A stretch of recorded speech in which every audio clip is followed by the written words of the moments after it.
Baik teman-teman, selamat datang kembali. Jadi pada kesempatan kali ini saya akan membahas rekomendasi saham harian atau analisa saham harian untuk periode hari ini dan besok ya. Jadi pada saat saya bahas ini sesi satu break, memang sudah lama saya nggak buat video ini ya, karena sebelumnya sebentar saya sharekan dulu untuk video saya di YouTube ya. Jadi sebelumnya itu saya rajin untuk tiap hari ya, hampir tiap hari sebelumnya saya kasih analisa saham atau rekomendasi saham ya, baik sesi satu break atau end of day ya seperti itu ya. Jadi memang sih minggu lalu ada yang tanya ke saya, Pak Sunar, kok sekarang jarang bikin kayak analisa saham harian atau rekomendasi saham harian lah, paling nggak bantu-bantu kita gitu ya. Dan kebetulan tadi ada juga yang menanyakan, Pak, kok nggak pernah bikin lagi untuk price actionnya yang analisa saham harian. Katanya dia sering profit taking gitu ya di grup kecil saya seperti itu ya. Jadi saya akan coba usahakan aktif lagi ya untuk video ini tiap hari ya.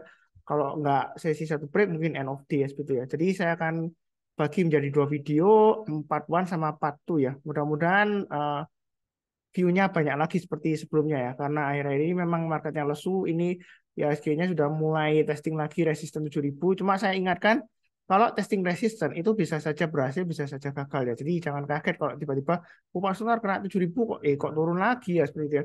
Memang bahwasanya sebelumnya saya sudah pernah bahas, IHSG itu dia hampir sepanjang tahun 2023 ini dia sideways di antara range-nya sekitar 6.600 sampai dengan 7.000 ya. Jadi sekitar itu aja. Tapi kalau kita trading sih masih lumayan ya kalau sideways ya. Beberapa saham itu juga masih potensial.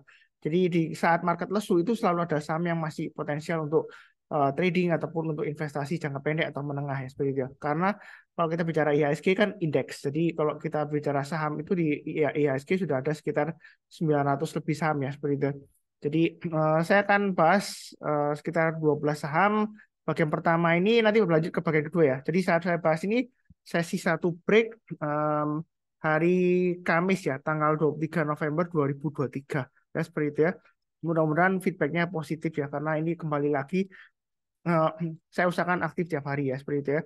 Mudah-mudahan bermanfaat. Oke, yang pertama saya bahas adalah untuk Gojek Tokopedia. Jadi untuk Gojek Tokopedia ini, maaf sebelumnya eh, saya informasikan dulu ya, sebentar. Jadi untuk event weekend ini ya, Sabtu malam itu akan ada gathering ya online. Jadi yang berminat silakan daftar. Nanti linknya ada di video deskripsi di bawah ini ya. Jadi saya lihatkan dulu brosurnya. Sebentar ya, saya sharekan dulu.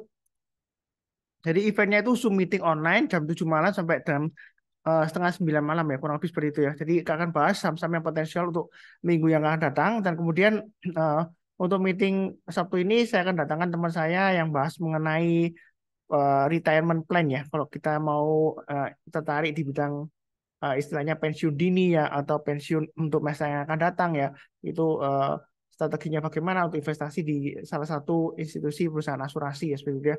Jadi bukan jualan asuransi sih, cuma yang berminat aja hanya pengenalan aja kira-kira gambaran kira-kira seperti ini loh kalau kita mau menyiapkan dana pensiunan ya, seperti itu ya.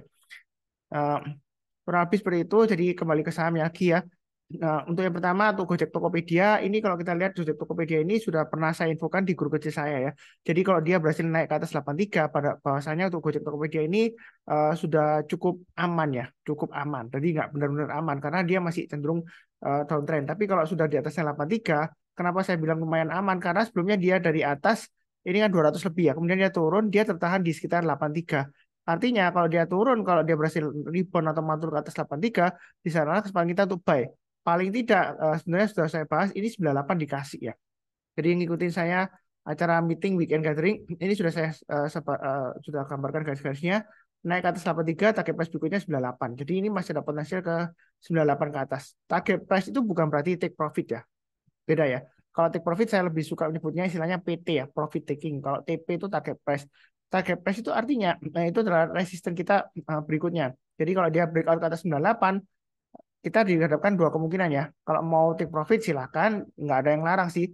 Tapi kalau uptrendnya masih bagus, mau tambah lagi, saya lebih menyarankan ya seperti itu ya. Tapi misalnya kalau sudah naik, ternyata kok turun lagi Pak Sunar. Sebenarnya itu bukan salah analisanya, karena kita nggak bisa mengatur harga saham di pasar saham ya. Jadi jangan sampai kita itu kecewa. Oh Pak Sunar, breakout kok tiba-tiba turun lagi. Oh berarti analisanya salah atau ngawur atau sesat. Enggak, saya tidak pernah menyesatkan orang lain. Yang penting adalah pasang trade stop, stop loss, breakout ke atas 98. Ini kalau yang mau tambah lagi atau average up atau yang belum punya kalau mau buy high sell higher silakan. Target price berikutnya 119. Nah 119. Nah setelah dia breakout maka target berikutnya kurang lebih sekitar area ini ada dua area ya. Saya gambarkan di sini ini pakai acuan swing high sebelumnya 131, kemudian di sini sempat meroket tinggi kemudian dia turun ya, di akhir Mei lalu ya, itu 147. Jadi untuk Gojek Tokopedia ini selama dia masih bertahan di atas 83 masih cukup menarik. Tetapi kalau yang takut turun lagi, Anda bisa tunggu buy on weakness di area sekitar MA20-nya, sekitar 76 sampai 80 ya. Tapi cara saya lebih baik 83 aja acuannya. Jadi kalau turun di bawah 83, jangan langsung buy. Tunggu rebound mantul ke atas 83, kita barusan buy. Atau buy on weakness di MA20-nya ya, 76 sampai 80. Nah, di sini ada resisten minornya ya, 92. Jadi kalau dia breakout, kita boleh buy. Memang kadang-kadang ya setelah breakout Pak Sunar, higher high, besoknya turun Pak Sunar. Apakah kita langsung take profit aja? Sebenarnya strateginya ada dua. Kalau mau swapping jangka pendek ya, kalau cuma 1-2% mau hit and run ya juga boleh aja. Tapi kalau dia berhasil breakout lagi, kita boleh buyback atau average up kalau yang sudah punya ya. Jadi uptrendnya sejauh ini masih cukup menarik untuk Gojek Tokopedia. Cukup ya. Oke, berikutnya untuk BBRI. BBRI saya sudah punya, sudah koleksi di bawah. Memang ada jual sebagian, tapi nggak saya jual semuanya ya. Karena sebelumnya saya belinya lumayan banyak ya. Nah, seperti itu ya. Jadi saya kurangi posisi, tapi ini masih menarik. Nah, trading range berikutnya 5350 sampai 5750.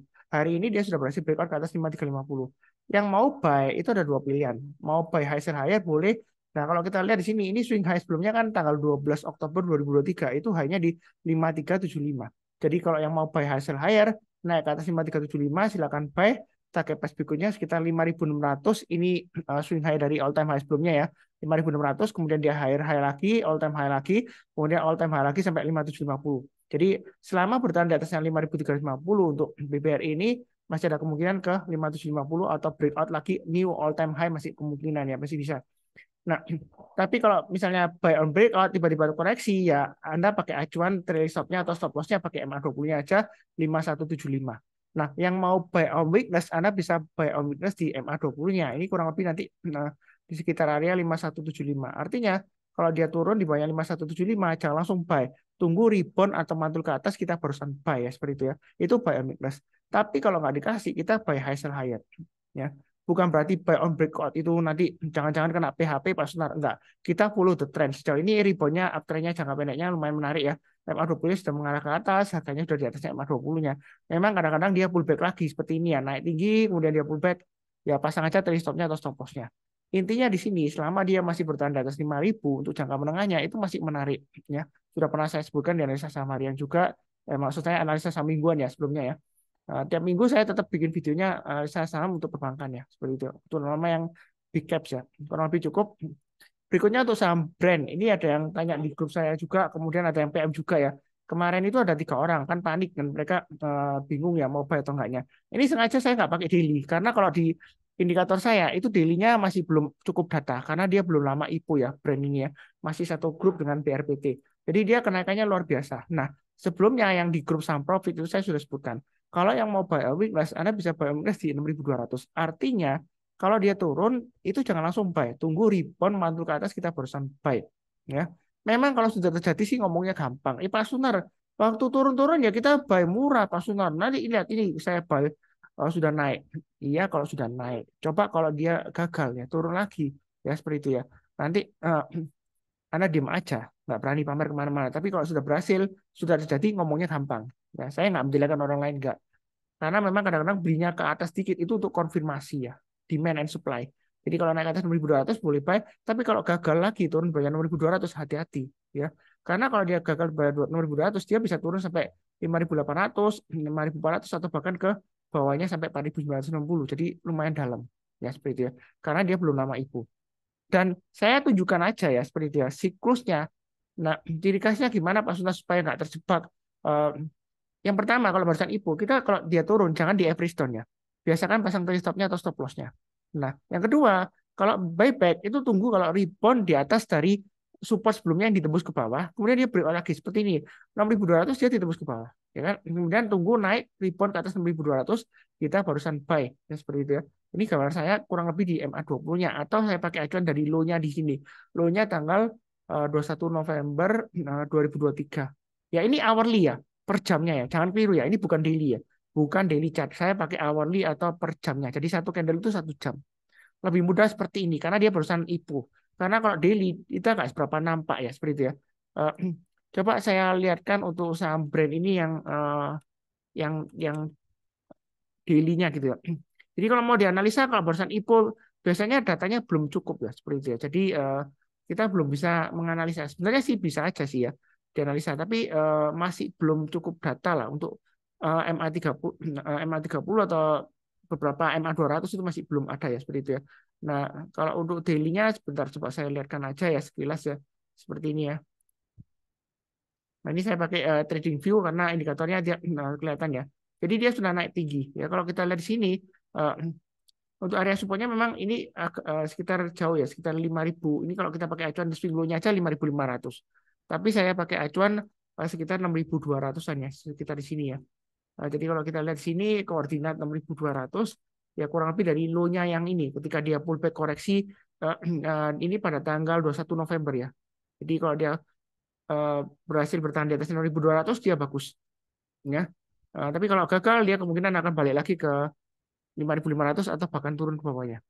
Jadi kalau saham yang antreanya masuk kuat gini atau perusahaan IPO, cara saya kecenderungan lebih ke buy high sell higher. Jadi jangan sampai buy low sell high. Kalau kita buy low sell high ya memang bisa sih tunggu konfirmasi tapi ya tunggu breakout ke atas resistennya dulu. Paling tidak ya 5.800 ini sudah pernah saya gambarkan garis-garisnya ya seperti itu ya. Jadi kalau mau buy boleh tapi kalau misalnya takut atau ragu-ragu pilih yang saham yang lainnya aja ya kurang lebih seperti itu. Nah, cukup berikutnya BBNI. Nah, BBNI ini memang dia sudah saya bahas di analisa saham mingguan. Trading range-nya lumayan mudah ya, 5.000, 5.200, 5.200, 5.400. Jadi ini masih ada peluang ke 5.400. Memang dia di tengah-tengahnya antara 5.000 dan 5.200.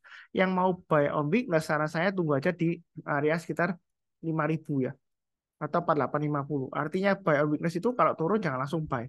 Turun langsung buy itu bukan buy on weakness, tapi istilahnya tangkap pisau jatuh ya.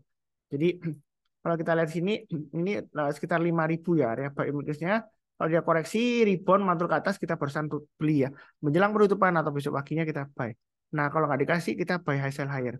Naik ke atas 5175, target price berikutnya 5.400 ya. Tapi kalau turun jangan lupa pasang trade stop-nya atau stop loss-nya. Kurang lebih cukup ya. Oke, berikutnya untuk Arto.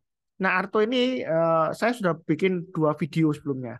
Jadi jangan salah paham. Ada yang sebelumnya mengatakan, loh Pak Sunar sudah naik tinggi kok dibahas gitu. Padahal enggak, ini Arto sudah saya bahas di sebelumnya. Ya, saya kasih lihat videonya. Jadi kalau yang rajin subscribe, rajin nonton, harusnya sih kalau tertarik di Arto ini sudah beli ya. Saya nggak tahu apakah ada aksi korporasi atau enggaknya ya. Eh, ini saya lihatkan ini. Sebelumnya saya ini kasih videonya judulnya nih ya. Potensial cuan lagi 60% di Arto. Ini yang pertama kali saya bikin videonya. Kemudian saya bikin video lagi ketika dia sudah naik 11%, ya kan target cuan masih 60% sama kan sebelum videonya. Sudah cuan 11% lebih. Masih peluang naik tanya ya. Jadi masih bagus Arto ya. Artinya masih bagus. Memang terakhir sebelumnya kemarin dan sehari sebelumnya dia koreksi, tapi koreksinya itu masih cenderung wajar ya seperti itu ya. Dan ketika dia breakout ke atas 2.400, kita boleh buyback ya. Naik ke atas 2720 tambah lagi atau average up target price-nya 3.000 dan 3.300. Itu untuk Arto. Jadi kalau goal sampai 3.300 ya Anda bisa dapat profit 60% ya. Dari pertama kali video saya yang buat. Jadi jangan salah paham setelah sudah naik kok dibahas Pak Sunar. Nanti tolong bahas yang belum naik dong. Sebenarnya sudah ya sebenarnya. Kalau yang mau buy on weakness ini Anda bisa pasang di 2.400. Kalau turun jangan langsung buy. Tunggu rebound mantul ke atas atau di MA20-nya. Mungkin nanti dipotong sekitar 2.100 sampai dengan 2.200-an ya. Mungkin seperti itu.